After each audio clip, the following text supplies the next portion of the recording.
New Orleans proclaimed Saturday, was it Saturday? Yes, LGBT Civil Rights Equality Awareness Day because it was Bayard Rustin's 100th birthday. And you have been celebrating Bayard Rustin's birthday. Right, great civil rights leader.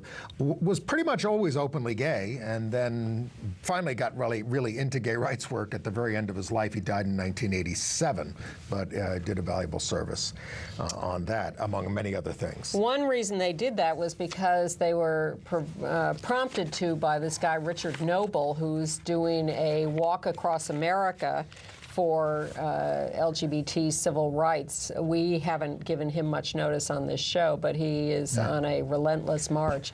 We also haven't always noted some of the local demonstrations against the Human Rights Campaign and their dinners that are taking place these days. There was one in New York a few weeks ago, and HRC held another big dinner in LA last week, and there were demonstrators outside there upset about them giving awards. Using Blankfein, the head of Goldman Sachs, as their spokesperson on equality these days, their corporate equality. So there were Get Equal demonstrators who joined with some people from Occupy Wall Street, LA, and we have a little local report on that.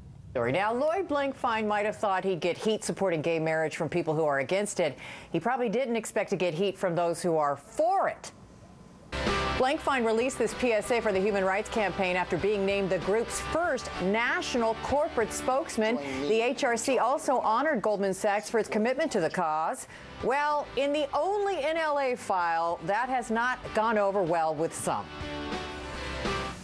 HRC dumped Goldman Sachs! HRC dumped Goldman Sachs!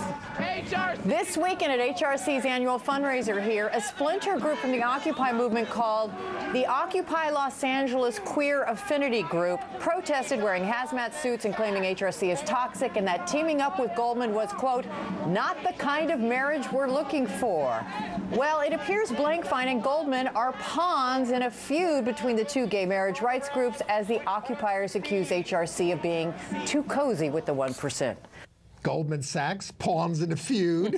Man, that was from a business channel. They're a little more upset about their guy who left last week and wrote the op-ed piece in the Absolutely. Times. Now, March 17th, which was Bayard Rustin's 100th birthday, was also St. Patrick's Day, celebrated in the usual way in New York with a bigoted parade that keeps gays out. But I covered the demonstration. Now, there is a picture of a kid, the guy with the tie there on the right, Andy, in the middle, Andy Reeves. He was 21 years old. I said, and he's one of these kids who came along and just picked up one of the protest signs because he was offended by what was happening. I said, why are you doing this? He says, well, I think what they're doing against the gays is hate, and I don't like that. I said, well, why did you come to the parade? He didn't know that it was an anti-gay parade. He said, well, you know, I'm leaving for the Marines tomorrow.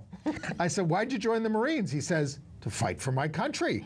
He said, because we need to defend our freedoms. And this was his idea of freedom, which was gays being able to march in the St. Patrick's Day parade. I was very moved by that. Yeah, very moving.